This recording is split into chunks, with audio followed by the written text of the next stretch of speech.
வணக்கம். நம்ம சேனலுக்கு தொடர்ந்து ஆதரவளித்து கூட இருக்கும் நல்ல உள்ளங்களுக்கு நன்றி. தொடர்ச்சியாக இது கொடுங்க. காலையிலேயே ஐடி ரைடுன்னு சொன்ன உடனே நிறைய பேருக்கு அப்பா பரவாயில்லப்பா ரொம்ப நாளாக நினச்சிக்கிட்டே இருந்தோம் வந்துருச்சுப்பா அப்படின்னு நினைக்கிறீங்க. ஒரு 13 இடத்துல ஐடி ரைடு. தமிழ்நாடு முழுக்க இருக்கக்கூடிய திமுகவுக்கு ஒரு பதற்றம் வந்திருக்கும். இந்த பதற்றம் வர வைப்பாங்க அப்படின்னு நம்ம தொடர்ந்து சொன்னோம். ஏங்க சீக்கிரம் வரலன்னு நீங்கள்லாம் கேட்டுட்டு இருந்தீங்க. ஆரம்பிச்சிட்டாங்க. இனிமேல் கச்சேரி நல்லா இருக்குமா எப்படி இருக்கும் அப்படிங்கிறது நமக்கு தெரியல. இல்லை மேலே இவங்க சமாதானம் பூரா தொடுப்பாங்களான்னு தெரியல. சரி, யார் வீட்லிங்க ரைடு அப்படின்னா ஜாஃபர் சாதிக் அப்படின்னோடனே உங்களுக்கு யோசிப்பீங்க, ஜாஃபர் சாதிக் எங்கேயோ கேள்விப்பட்ட மாதிரி இருக்குது அப்படின்ட்டு. ஒருத்தர் சாதிக் பாட்சா, அவர் நம்ம ராஜா அவர்களுக்கு நெருங்கிய நண்பர். அவர் தூக்கு போட்டு இறந்துட்டார். இவர் ஜாஃபர் சாதிக் யாருன்னா உங்களுக்கு 2000 கோடி போதைப் பொருள் பிரச்சனையில் சம்பந்தப்பட்டவர். இந்தியா முழுக்க அதிர வைக்கக்கூடிய நெட்வொர்க் அது. டெல்லி போலீஸார் தகவல் கொடுத்து தான் பிடிக்கிறாங்க. தமிழ்நாடு போலீஸ் பிடிக்கல, டெல்லி போலீஸ். அப்போ 2000 கோடி அந்த போதைப் பொருள் களத்தில் இருக்கக்கூடிய ஜாஃபர் சாதிக் திமுக குடும்பத்துக்கு ரொம்ப நெருங்கியவர். அதுவும் பார்த்திங்கன்னா எப்படி இந்த ஞானசேகரன் அவர்கள் அமைச்சரோடலாம் பிரியாணி சாப்பிட்டு உங்களுக்கு தெரியும். அதே மாதிரி இவர் கட்சியிலேயே இருக்கார். உடனே அவருடைய கட்சி பொறுப்புகள் பறிக்கப்படுகிறது. ஆனாலும் அவருடைய பணம் பெரிய அளவுக்கு இங்கே எல்லாத்துக்கிட்டே இருக்குது. அவங்க பணம் இவர்கிட்ட இருக்குது, இவருடைய பணம் அவர்கிட்ட இருக்குது. படம்லாம் கூட எடுத்தார். ஏன்னா இன்றைக்கி திமுக ஆட்சியில் இருக்கும்போதே இந்த மாதிரி வேலையெல்லாம் பண்ணலாம் அப்படிங்கிறதுக்கு இவரெல்லாம் ஒரு உதாரணம்னு பழனிசாமியிலேருந்து விஜயிலேருந்து எல்லாம் பேச ஆரம்பித்தாங்க. இப்போ இன்றைக்கி காலையில் என்ன நடந்ததுன்னா, தேர்தல் பறக்கும் படையினர் நீங்கள் அங்கே பணம் இருக்குது ரெய்டுக்கு வாங்கன்னு கூப்பிட்டதுனால ஐடி உள்ளே நுழைஞ்சிருச்சு. 13 இடத்துல ரெய்டு. இந்த 13 இடத்துல ரைடு முக்கியம் இல்லைங்க. இந்த 13 இடத்துல ரைடு வந்தவுடனே நயினார் நாகேந்திரன் சொன்ன வாசகம் தான் ஞாபகம் வருது. பல இடங்களில் நீங்கள் பல பணங்களை பதுக்கி வச்சிருக்கிறீர்கள். இப்போ நீங்கள் பார்த்துட்ருக்க நிறைய பேர் கூட நீங்கள் சொல்லுவீங்க, சார் எங்கள் ஊரில் ஒருத்தர் இருக்கார், அவர் ஏரியாவில் தான் சார் பணமே வைப்பார். எங்கள் ஊரில் ஒரு அமைச்சர் இருக்கார் சார், அவர்கிட்ட தான் சார் பணம் இருக்கும். எங்கள் ஊரில் ஒரு ஒன்றிய செயலாளர் இருக்கார் சார், அவர்கிட்ட தான் பணம் இருக்கும். நிறையா பேர் கருத்தை சொல்ல ஆரம்பிச்சிருப்பீங்க. உங்கள் ஊரில் யார்கிட்ட பணம் இருக்குன்னு உங்களுக்கு தெரியாது. யார் மூலமாக பணப்பட்டுவாடா உங்கள் ஏரியாவில் பண்ணப்படுங்கிறது உங்களுக்கு தெரியாமையாக இருக்கும். எல்லாருக்கும் தெரியும். ஆனால் இந்த தடவை திமுக என்ன பண்ணியிருக்குது, அரசியலுக்கும் அவங்களுக்கு சம்பந்தமே இல்லாதவங்ககிட்டலாம் பணம் கொடுத்து வச்சுருக்காங்க. Plan A, plan B, plan C. இதான் திமுக. முதல்ல பிளான் ஏ, பிளான் பி மட்டும்தான். இப்போ பிளான் சி, அதாவது அங்கே ஏற்கனவே ஸ்வீட் பாக்ஸ் நிறையா திமுக காரங்கிட்ட இருக்குது. அது இல்லாமல் அந்த பணம் பிரச்சனையாச்சுன்னா அந்த அளவுக்கான பணம் இன்றைக்கி இங்கே சென்னையில் திமுக இருக்குது.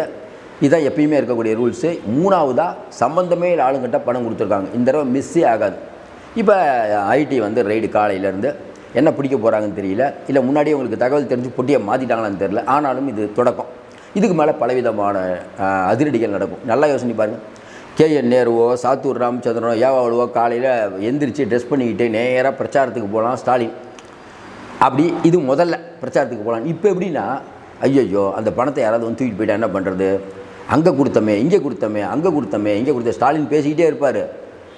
பழனிசாமி பிஜேபிக்கு அடிமைன்னு பேசும்போதே யோசிப்பார் ஒரு பக்கம். ஐயோ ஐடி தூக்கிட்டு போயிட்டா நம்ம பாட்டுக்கு ஓவராக சவுண்டு விட்றோமே, இதெல்லாம் நினைக்க தோணும். விஜய்க்கு பிரச்சாரத்துக்கு அனுமதி மறுக்கிறது இதெல்லாம் ஒரு பக்கம். இப்போ பணமே போயிடுதே, கேட்டால் என் பணம் இல்லைன்றவாங்க. அது வேறு விஷயம் வச்சுக்கோங்க. ஜாஃபர் சாதிக் அவருக்கு எங்களுக்கு சம்மந்தமே இல்லை சார், போதைப் பொருள் வச்சுருக்கோட எங்களுக்கு என்ன சார் சம்மந்தம், அதெல்லாம் வீராவசம் பேசுவாங்க. ஆனால் மிகப்பெரிய ஒரு திகிலாக நிலைமையில் இருக்கிறார்கள். இந்த பதற காரியம் செதறும்பாங்கள்ல, அது இன்றைக்கிலேருந்து ஆரம்பித்து விட்டது. எப்பயுமே முன்னாடியே வேட்டு வைக்கும் பிஜேபி, இப்போ ஆரம்பிச்சிட்டது. கொஞ்ச நாள் நல்லா யோசனை பாருங்கள். இந்த 19 நாள் சூறாவளி சுற்றும் பயணம் செய்ய வேண்டிய சிஎம் உதயநிதி இவங்களுக்கெல்லாம் இனிமேல் என்ன எண்ணம் வரும்? பெண் நிறுவனம் எப்படி இருக்கும், மாப்பிள்ளைக்கெல்லாம் எப்படி இருக்கும் நீங்கள் சொல்லலாம். நல்லா யோசிப்பீங்க. காலையிலேயே 7:30 கிளப்பிட்டாங்கப்பா. நான் பதட்டம் ஆகாத வரையும் பதட்ட வைக்கும். இவங்க என்னென்னா இவங்களே வாலண்டியராக போய் வம்பில் விலை கொடுத்து வாங்க. அவங்களுக்கு தெரியும். அண்ணா நகரில் நிற்கக்கூடிய கார்த்திக் என்னுடைய நண்பர், அவருக்காக நானே பிரச்சாரம் பண்ண வந்தேன். ஏன் சபரீசன் சொல்கிறார். சபரீசன் முதல்ல யாருன்னு மக்கள் கேட்பாங்களா கேட்க மாட்டாங்களா? ஒரு பக்கம் குடும்ப ஆட்சி நடக்குது, குடும்பம் கொள்ளடிக்குதுன்னு விஜயும் எடப்பாடியும் சொல்லிட்டு இருக்காங்க. இந்த நேரத்தில் சபரீசன் போய் நிற்கிறது எதற்காகன்னா, நாங்கள் அப்படி தான் பண்ணுவோம், நீ போட ஓட்ட காசை கொடுத்தா ஓட்டு போடும்.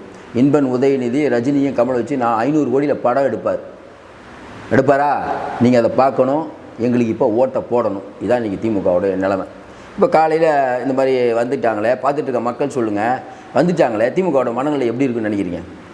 ஏன்னா இப்போ என்ன சிக்கல் அப்படின்னா, தமிழ்நாடு ஃபுல்லாக இவங்க நட்சத்திர விடுதி இருக்குல்ல, அப்போவே ஜூவியில் எழுதுனது நட்சத்திர விடுதியை வாடகைக்கு எடுத்து அங்கே ஒரு ஃப்ளோர் ஃபுல்லாக வாடகைக்கு எடுத்து முழுக்க 3 பேரை டியூட்டி போட்டு காலைல 6லேருந்து 2 வரைக்கும் ஒருத்தர் டியூட்டி, 2லேருந்து 10, 10லேருந்து 6 டியூட்டி போட்டு அவங்களுக்கு என்ன வேலைன்னா சும்மா போய் உட்காந்து யூடியூப் ஃபேஸ்புக்கில் உட்காந்து பார்த்துட்டு இருக்கணும். முழுக்க முழுக்க அங்கே ஸ்வீட் பாக்ஸ் இருக்குது. இன்னும் பல இடங்களில் பார்த்தீங்கன்னா உங்கள் ஊரில் கூட பார்த்தீங்கன்னா அந்த அமைச்சருக்கு வேண்டிப்பட்ட பில்டிங்ஸாக இருக்குது, ரொம்ப நாளாக பால் அடைஞ்சு போய் கிடக்குது. அந்த மாதிரி இப்படி பல ஏரியாவில் எல்லாம் வச்சிட்டாங்க. உங்களுக்கு தெரியும், கொஞ்ச நாளைக்கு முன்னாடி செந்தில் பாலாஜி அவர்களுடைய தம்பி அசோக் நான் வந்து அமெரிக்கா போகணுன்னு சொன்னார். அமெரிக்கா போயிட்டு வந்துட்டார். இப்போ என்ன சொல்கிறார், நான் துபாய் போகணுங்கிறார். துபாயை நான் பார்த்தே ஆகணும், எனக்கு துபாயை பார்க்க அவ்வளோ விருப்பம். நான் இஸ்ரேல் ஈரான் குண்டெல்லாம் போட்ட பிறகு எப்படி இருக்குதுன்னு தெரில அந்த நாடு அப்படின்ட்டு கோர்ட்டுக்கு போனார். கோர்ட்டை ஏன்பா இவ்வளோ ஆர்வமாக இருக்கேப்பா, கொஞ்சம் பொறுமையாக இருக்க வச்சுருக்காங்க. பல வெளிநாடுகளிலிருந்து இவர்களுக்கு வரக்கூடிய சில விஷயங்கள் வரல.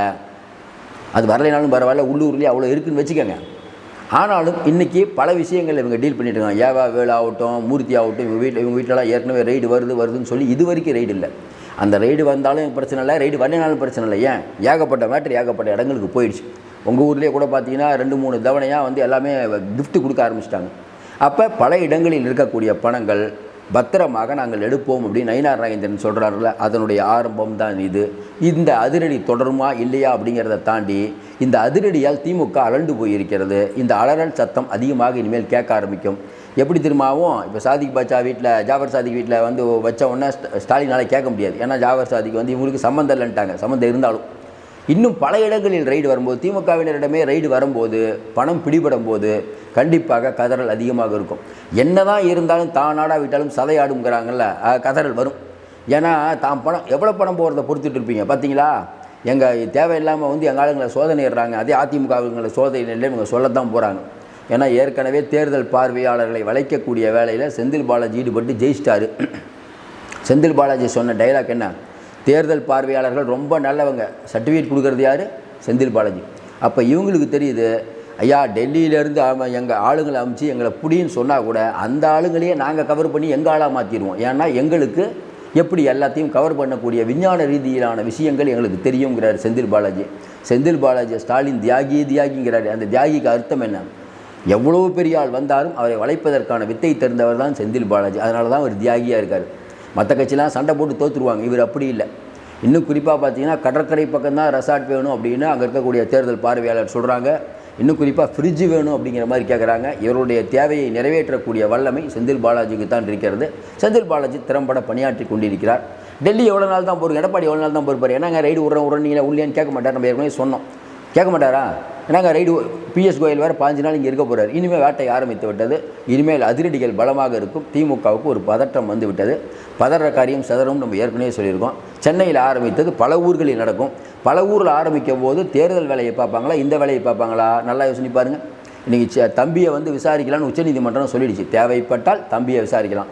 தம்பி வீட்டுக்கு நேராக ஈடி வந்து, தம்பி வாங்க தம்பி, நீங்கள் குறிஞ்சி இல்லத்துக்கு ஏன் போனீங்கன்னு கேட்டால், குறிஞ்சி இல்லத்தில் இருக்கக்கூடியவர் சின்னவர் பிரச்சாரத்துக்கு போவாரா இல்லை இதை பற்றி யோசிப்பாரா? ஸ்டாலின் பிரச்சாரத்துக்கு போவாரா, இதை பற்றி யோசிப்பாரா? பிரச்சாரத்துக்கு போகும்போதே யோசிப்பார், தம்பி எந்நேரம் விசாரிக்க ஆரம்பிச்சிருப்பாங்களே, நம்ம பேரை எல்லாம் போட்டுக்கிட்டு விட்டுருவாரோ. நல்லா யோசனை பாருங்கள், பேச வருமா வார்த்தை? அப்போ பதறிவார்கள். எழுதி வச்சு கொள்ளுங்கள். இந்த தடவை என்னை பொறுத்த வரைக்கும் இவர்கள் ஆட்டம் க்ளோஸ்ன்னு நான் நினைக்கிறேன். இந்த தடவை கண்டிப்பாக திமுக வருவதற்கான வாய்ப்பே இல்லை. இவர்கள் சொன்னதை செய்யவில்லை அப்படின்னு சொல்கிறாங்கல்ல, சொன்னதையும் செய்யலை, சொல்லதையும் செய்யலை, நிறைய ஒரு மாறுபட்ட கருத்துக்களாக சொல்லிகிட்டு இருக்காரு. 28% இன்றைக்கி கடன் வாங்கி இதுக்கு மேலே நாங்கள் கடன் வாங்கணும்னு ஒன்றிய அரசுக்கு கடிதம் எழுதிய உத்தமர்கள் தான் இவர்கள். ஒன்றே ஒரு விஷயம் தான் கேட்போம். திமுக காரன் கூட பாருங்கள், ஒன்றும் பிரச்சனை இல்லை. இப்போ நம்ம என்ன கேட்குறோன்னா, 1000 ரூபா கொடுக்கவே உங்களுக்கு சிரமமே, எப்படி நீங்கள் 2000 ரூபா கொடுப்பீங்க, இவ்வளோ 8000 ரூபா கொடுக்குறேங்கிறீங்க. இதுக்கெல்லாம் பணம் சார் சட்டியில் இருந்தால் பணமே இல்லாமல் நீங்கள் ட்ரம்ப்கிட்ட வாங்கி கொடுப்பீங்களா, இஸ்ரேல்கிட்ட வாங்கி கொடுக்குறீங்களா, எனக்கு ஒன்றுமே புரியலையே. ஆனால் ஒரே ஒரு சந்தோஷங்க, கொஞ்ச நாள் அந்த இஸ்ரேலை பற்றி பேசாமல் இருக்கார். இல்லைனா காசாவை மீட்போம்லாம் போராட்டம் பண்ணாங்கல்ல, இப்போ பயம். இப்போ என்னென்னா சனாதனத்தை மறந்துட்டாங்க, இஸ்ரேல் ஈரானை மறந்துட்டாங்க. ஏன்னா இன்னும் 20 நாள் இவர்கள் வந்து ஏசி எங்களுக்கு பிடிக்கும்பாங்க. திடீர்னு பார்த்தீங்கன்னா உங்களுக்கு தெரியும், ஆண்டாள் கோயிலில் அந்த கலசங்கள்லாம் கீழே விழுந்தது, அது வேறு தெய்வ கூத்தான்னு குடும்பமே அப்செட்டில் இருக்குது. அதற்கு காரணம் யாருன்னா ரமேஷ்னு ஒருத்தர் உள்ளே இருக்கவர். அவர் யாருன்னா சேகர் பாபோட ஆள். அவர் கீழே தட்டி விட்டு விழுந்தது உங்களுக்கு தெரியும்.